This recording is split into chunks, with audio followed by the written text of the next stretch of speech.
Is your daughter feeling excluded at school? If so, I can guarantee you that she is not alone. There are girls across the US and probably across the world who sit in the classroom who feel excluded by their peers. This happens for a lot of reasons. We're not going to get into that because honestly, the reasons don't matter as much as the feeling that your daughter is having that she's excluded, right?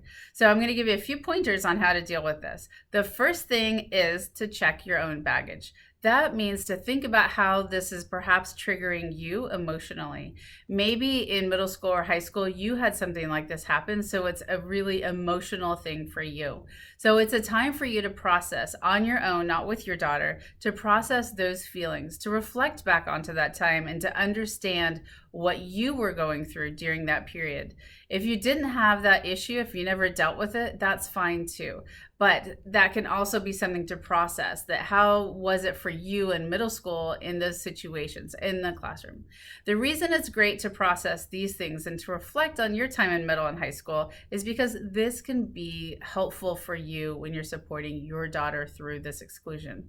You can, if you dealt with it yourself, you can recognize the feelings that you went through, recognize the things that you wish would have happened, and recognize the hurt that you felt. So you're going to go into it with a lot of empathy and a lot of compassion, and just make sure that your emotions about the situation don't take over your daughter's emotions, because this is her journey and this is her time in middle school and high school, right? So that's the first thing, check your baggage, okay? The second thing is to give her some skills. So one of the things that's super important is to brainstorm with her some things that she can talk about with these friends, or with these peers, I should say. And remember, this isn't necessarily about her making new friends. This is about her being able to go into a classroom and have conversations with the kids around her and not feel like she's just invisible. Okay, that's the important piece.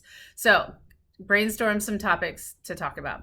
One of the things you can do is, or some things that you can put on the list are like homework, the teacher for that class, what's their schedule, what did they do on the weekends, TikTok, all of that stuff, social media. You can talk about Netflix shows, so pop culture things. Because if you can start talking about things that people are excited about, then you can get them talking. Sometimes if you're just asking like simple questions, they don't really, they can say no, yes, and then they're done with the conversation. So practice conversation skills. That may be something that's going on that your daughter's kind of, maybe because she's shy or nervous, that the conversations are difficult for her to start.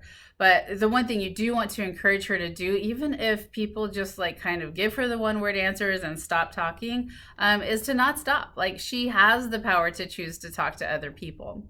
And the other thing is, if she's not actually reaching out and talking to some people, that's a conversation to have also. I know a lot of girls will say, but nobody's talking to me. And I will ask them, well, are you talking to them? Sometimes that's the issue, that they just feel like nobody wants to talk to me, so they don't start a conversation.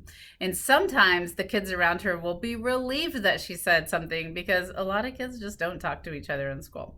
All right, the other thing here. This is going to sound kind of weird, but depending on the rules in the school, have your kid bring gum or candy to school. Here's why.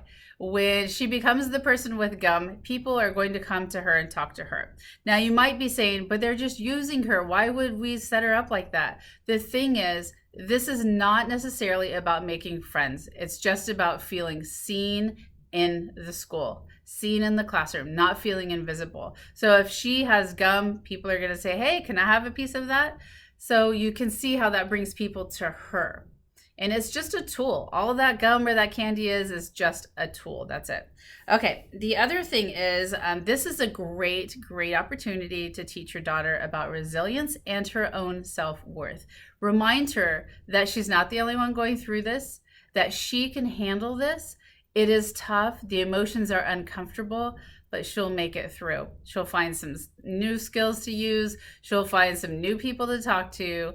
And she always has people outside of the school system that she can befriend and that she can talk to as well.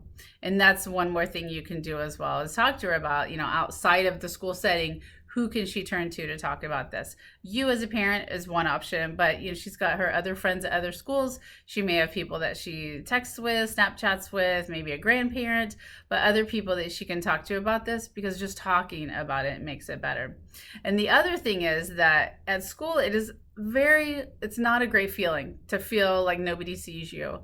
So just remind her that she is seen, and this may require more of your time to have conversations with her. Giving her special cards in her backpack, something like that, where she just is reminded that she's loved and she's seen, and that she's strong and beautiful, and she will get through this. Parents, you got this.